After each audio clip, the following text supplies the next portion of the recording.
नमस्कार दोस्तों, क्राइम तक में आपका स्वागत है। आईपीएस वाई पूरन कुमार 7 दिन हो चुके हैं, ना तो पोस्टमार्टम हुआ है और जब पोस्टमार्टम ही नहीं हुआ है तो अंतिम संस्कार भी नहीं हुआ है। परिवार न्याय की मांग पर अड़ा हुआ है। उनकी पत्नी जो आईएएस अधिकारी हैं, अवनीत पी कुमार, वो कहती है मुझे किसी नेता से नहीं मिलना है।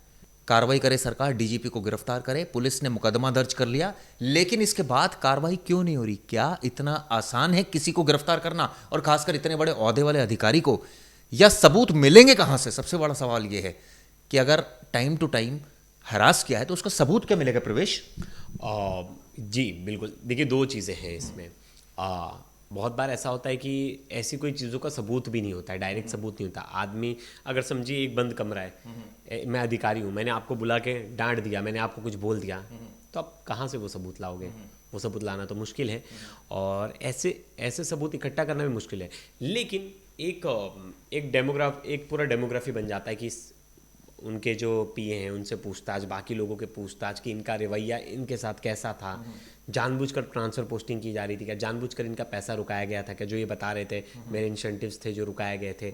तो वो सब चीज़ें देखे जाएंगे, रिकॉर्ड्स देखे जाएंगे। और जो टीम बनी है एसआईटी की, उसमें जो सीनियर ऑफिसर्स हैं, दो मित्तल साहब और बाकी जो दो लोग हैं, वो बड़े ही स्ट्रिक्ट ऑफिसर्स हैं। इनकी प्रोफाइलिंग आप अगर पढ़ोगे इनके बारे में तो बहुत अच्छे ऑफिसर्स हैं जिन लोगों को एसआईटी टीम में रखा गया है। अब सवाल है कि घर वाले पोस्टमार्टम क्यों नहीं करने दे रहे हैं? उनकी ऐसी मांग है कि देखिए, आपने एसपी को तो हटा दिया, आपने डीजीपी को नहीं हटाया। डीजीपी अगर खुद कार्यरत है, वर्किंग है, और डीजीपी अपने रैंक पे है, तो वो तो मैनिपुलेट कर लेगा ना इन्वेस्टिगेशन को। हाँ, उसका पद से हटना बहुत ज़रूरी है अगर फेयर इन्वेस्टिगेशन की बात की जाए तो। और मुझे भी लगता है कि उनका हटना बहुत ज़रूरी है अगर फेयर इन्वेस्टिगेशन चाहिए, क्योंकि फेयर इन्वेस्टिगेशन तभी होगा कि एक बड़ा ओहदे का, जिसके खिलाफ इन्वेस्टिगेशन चल रही है, वही बड़े ओहदे पे बैठा है, तो नीचे वाले कहाँ से डेयरिंग करेंगे? ठीक बात है। मैं आपको वो ऑर्डर बता देता हूँ जो एसआईटी का है। पुष्पेंद्र कुमार आईपीएस ऑफिसर जो कि दिल्ली से गए हुए हैं, ये हेड हैं इस टीम के। कमरदीप कौर जो एसएसपी हैं चंडीगढ़ की, वो इस टीम में है। केएम प्रियंका हैं जो भी IPS officer SP city. Chandrajit Singh हैं। इसके अलावा गुरजीत कौर और जयवीर सिंह राणा। मित्तल जी नहीं है, ये एक तो मैं क्लियर कर दूं। हाँ, मैं अब सवाल ये उठता है इस पूरे प्रकरण में जो अधिकारी है, प्रवेश ने बिल्कुल ठीक कहा, सबूत कहाँ से लाओगे जब एक कमरे में सारी बात हो रही है? लेकिन स्टाफ से पूछताछ की जाएगी। लेकिन सवाल ये उठता है कि ट्रांसफर पोस्टिंग में, सबसे पहले ट्रांसफर पोस्टिंग पर आते हैं। इनका कहना था कि मेरिट वाले लोगों को ट्रांसफर अच्छे नहीं दिए जा रहे थे। मतलब जैसे इनका कहना था मैं मेरिट कैंडिडेट था, मुझे इधर उधर पोस्ट किया जाता था। लेकिन सवाल ये उठता है, ये तो इसको कैसे चैलेंज? इसको चैलेंज नहीं कर सकते, इसको चैलेंज नहीं कर सकते। जो सीनियर अधिकारी है, जो आपके ऊपर जिसके पास जिम्मेदारी है ट्रांसफर पोस्टिंग की, वो आपको कहीं भी दे सकता। और आप किसी भी ट्रांसफर पोस्टिंग को गलत या सही नहीं बोल सकते। जैसे अगर आपको किसी देहात में भेज दिया और आपको मेट्रो सिटी में चाहिए, तो कोई पैमाना ही नहीं है। कोई पैमाना, चिराग जी, मैं आपको वापस से रिपीटेटिव वर्ड में बोल रहा हूँ, कोई पैमाना नहीं है।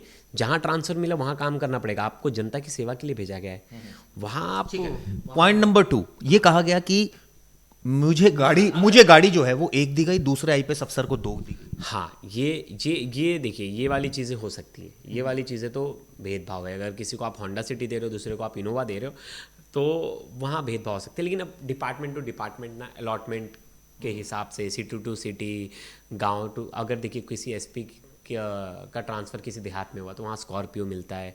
किसी की सिटी में हुए है तो सिटी में अच्छी गाड़ियाँ हैं, वहाँ इनोवा मिल रही है। उसका बजट अलग है, म्यूनसिपल कॉर्पोरेशन अच्छा बजट दे रहा है, अच्छी गाड़ियाँ हैं वहाँ।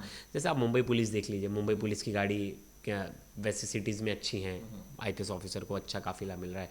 वहीं आप देहात में चले जाइए, किसी कहीं सोलापुर, तो वहाँ गाड़ियाँ अलग हैं। अगर किसी आईपीएस अफसर को जिसका पे स्केल एकदम सेम टू सेम है, अगर उसको गाड़ी एक को ज़्यादा मिल रही है एक को कम, तो क्या ये भेदभाव नहीं है? भेदभाव है। और चिराग जी, बहुत बार तो आप देख लेंगे तो सिक्योरिटीज़ पे भी बहुत सारे, देखिए आप, मैं एग्जांपल ले लेता हूँ आपको नोएडा का। नोएडा में एक डीसीपी हैं, उनके साथ 5-6 अधिकारी चलते हैं, और वो जहाँ जाते हैं वहाँ के रहते हैं। लेकिन 6 अधिकारी उनके साथ रहते हैं, मतलब उनका स्टाफ, 6 लोगों का स्टाफ उनका रहता है, जिसमें उनके बॉडी, मतलब जिन सिक्योरिटी पर्सन, उनके पर्सनल असिस्टेंट, और एक दो लोग जो लिखा पढ़ी का काम देख रहे हैं। अब आप उसी को टर्न कर दीजिए, किसी डिस्ट्रिक्ट में चले जाइए, तो ये यहाँ का डीसीपी डिस्ट्रिक्ट का एसपी, मतलब सेम होता है। अब आप देखोगे एक एसपी के साथ 15-20 लोगों का काफिला चल रहा है, 15-20 लोग हैं उसके स्टाफ में, और उसके उसके साथ 4-5 गाड़ियाँ चल रही। तो बहुत बार work to work, area to area और पोजीशन टू पोजीशन बहुत बार डिफ्रेंशिएट करते हैं। ये होता है और इस पर बहुत लोग आवाज़ उठाते हैं, बहुत लोग नहीं उठाते। अब वहाँ वहाँ बहुत लोग, किसी को नई वरना मिली मॉडल, किसी को पुरानी मिली, तो पुरानी वाले तो फेंक तो नहीं देंगे, किसी ना किसी को तो देंगे। तो ये बात थी। लेकिन इनकी जो कंप्लेंट थी ना वो बहुत अलग थी। इनकी कंप्लेंट थी मुझे होंडा सिटी दिया है, दूसरों को इनोवा दिया है। हाँ, तो इन्होंने होंडा सिटी ली नहीं थी। तो ये बात तो ये तो है कि ठीक है। हाँ, लेकिन वो भी देखना पड़ेगा और इनके साथ कितने ऐसे लोग थे जिनको होंडा सिटी दी गई थी।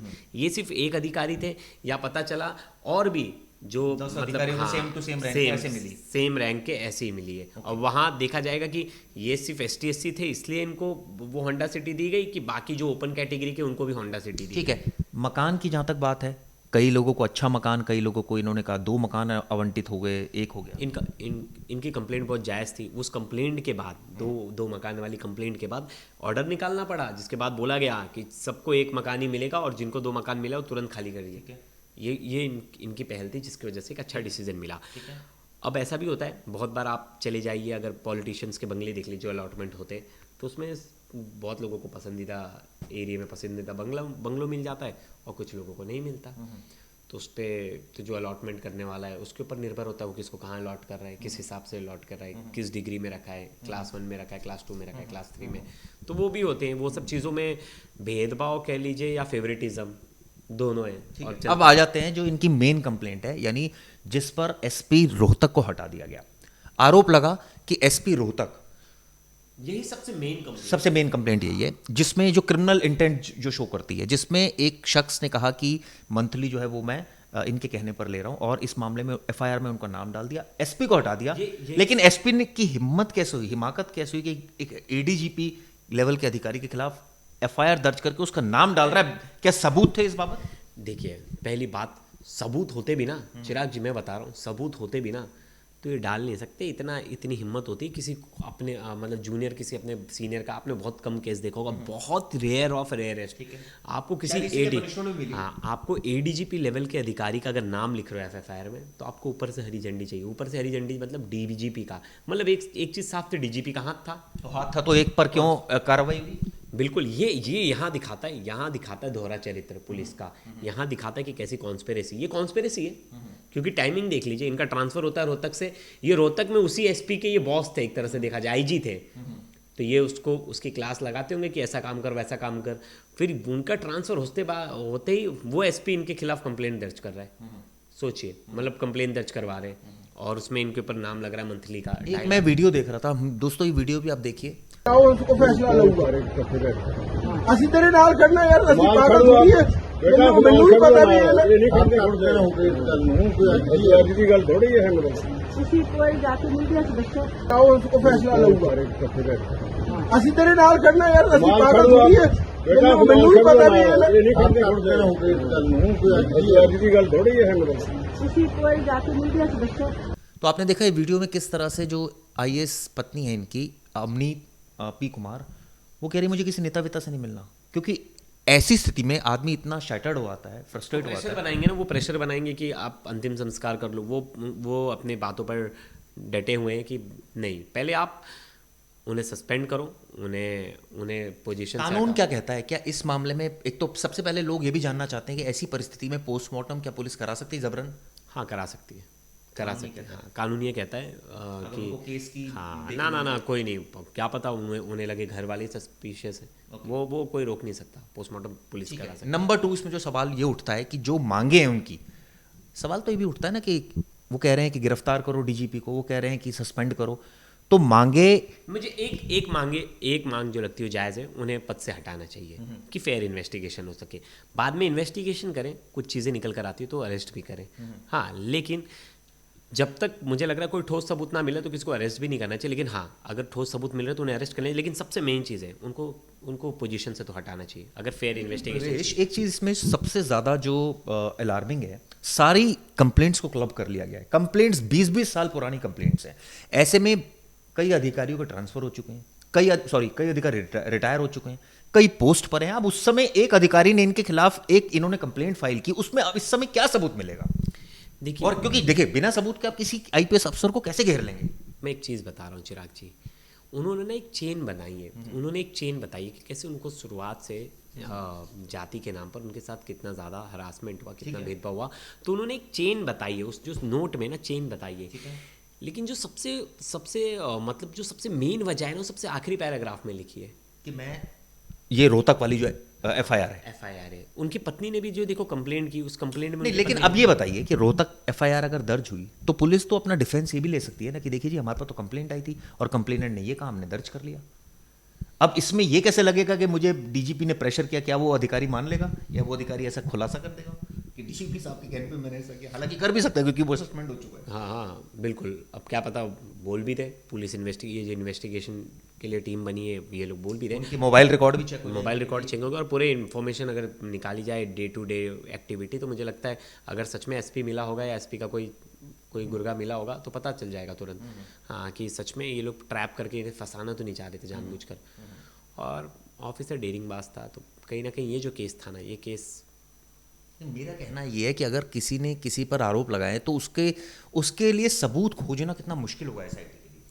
हाँ नहीं, लेकिन ओवरऑल आप किसी के बारे में अगर इन्वेस्टिगेशन कर रहे हैं तो ओवरऑल में तो चिराग पता चलता है ना, आपके आसपास के लोग आपको क्या बोल रहे हैं, दूसरे जो लोग हैं वो क्या बोल रहे हैं, बाकी ऑफिसर्स हैं जो एसटीएससी कम्युनिटी से, उनसे पूछा जाएगा क्या तुम्हारे साथ ये सब चीज़ें होती थी, हर चीज़ें पूछी जाएंगी, वो सब रिपोर्ट्स को गोपनीय रखा जाएगा, फिर पता चलेगा कि हाँ ये ऐसे करते थे और बहुत पहले से हम ये सब चीज़ें देखते आ रहे हैं। तो बहुत सारे लोगों की गवाही होगी, बहुत सारे लोगों का बयान होगा, फिर उसके आधार पर ये सब चीज़ें निर्णय होगा। देखिए लंबा टास्क है, बहुत लंबा टास्क है। मतलब तो ऐसे में तब तक तो गिरफ्तारी संभव नहीं है, जब तक हाँ तब तक तो गिरफ्तारी संभव नहीं है। लेकिन मुझे लगता है पद से हट जाने चाहिए और मुझे लगता है डीजीपी को खुद एक वो दिखाना चाहिए इसमें, हाँ, कि खुद से दिखाना चाहिए मैं फेयर इन्वेस्टिगेशन के तैयार हूँ और मैं इस्तीफा देता हूँ, मैं पद से वो करता हूँ। लेकिन पॉलिटिक्स इसमें इन्वॉल्व हो गई और हम देख रहे हैं किस तरह से हरियाणा एकदम में ब्यूरोक्रेसी एक तरह से वन साइडेड, एक मैं देख रहा था आईपीएस एसोसिएशन, आईएएस एसोसिएशन ने एक लेटर लिखकर